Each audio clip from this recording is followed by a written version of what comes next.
மன்னிக்கணும், ஒரு சந்தேகம் கேட்கலாமா? தாராளமா. எங்கிட்ட படிக்கிற மாணவர்கள்லாம் நான் சொல்றதா சரின்னு ஆட்டு கொடுத்தப்ப அப்படியே தலையாட்டிட்டு எனக்கு பிடிக்கவே பிடிக்காது. என்ன ஏதுன்னு சந்தேகங்களை கேட்கறது எனக்கு ரொம்ப பிடிக்கும். எத்தனை சந்தேகங்கள் வேணாலும் கேட்கலாம்.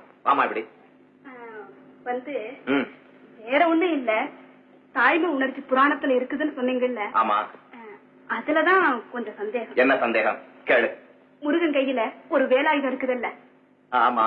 அந்த வேலாயுதத்துக்கு பேரு சக்திவேல், வீரவேல், ஞானவேல்னு பக்தர்கள் அவங்க மனோபாவத்துக்கு தகுந்த மாதிரி மாற்றி வச்சுட்டாங்க.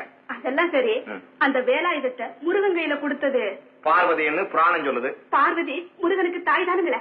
ஆமா. சகிப்பு தன்மையையும் பழிவாங்காத குணத்தையும் போதிக்க கூடியதல்லவா தாய்மை உணர்ச்சி? சொல்லு சொல்லு.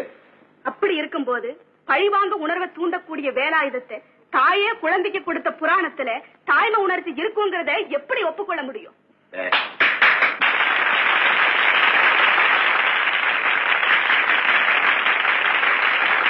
அழகான கேள்வி, அருமையான கேள்வி. இப்படித்தான் கேள்வி கேட்கணும். பதில் சொல்றமா கேள்வி. சந்திர மண்டலத்துக்கு மனிதர் அனுப்பக்கூடிய அளவுக்கு விஞ்ஞானம் வளர்ந்திருக்கிற இந்த காலத்துல சாதாரணமா பஞ்சம் லஞ்சம்னு சொன்னா உனக்கு எனக்கும் புரியுமில்ல. ஆனா அந்த உருவமில்லாத பஞ்சத்தையும் லஞ்சத்தையும் விளக்குறதுக்காக வேண்டி காட்டும், அதாவது பயங்கரமான கேலி சித்திரம் போட்டு காட்டுறாங்க. பயங்கரத்தை விளக்குறதுக்கு கேலி சித்திரம் போடுறான் இந்த காலத்துல. ஆனால் 2500 ஆண்டுகளுக்கு முன்னாலே வாழ்ந்த தமிழன் அறிவுக்கு காட்டும் போட துவங்கி விட்டான். உருவமற்ற அறிவுக்கு கேலி சித்திரம் போட்டு விளக்கி காட்டிய ஒரே இனம் தமிழ் இனம். தமிழன் செய்த கற்பனையிலும் ஒரு திறமை இருக்கும், தெளிவு மிளிரும். எப்படி என்றால்,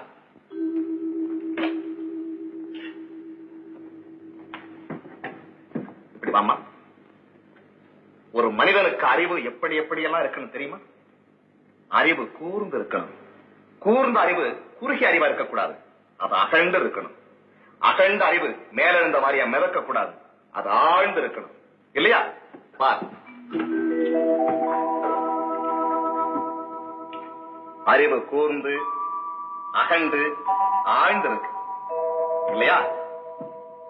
உருவமற்ற அறிவுக்கு தமிழன் போட்டு காட்டிய காற்றும் தான் வேல், அது ஆயுதம் அல்ல.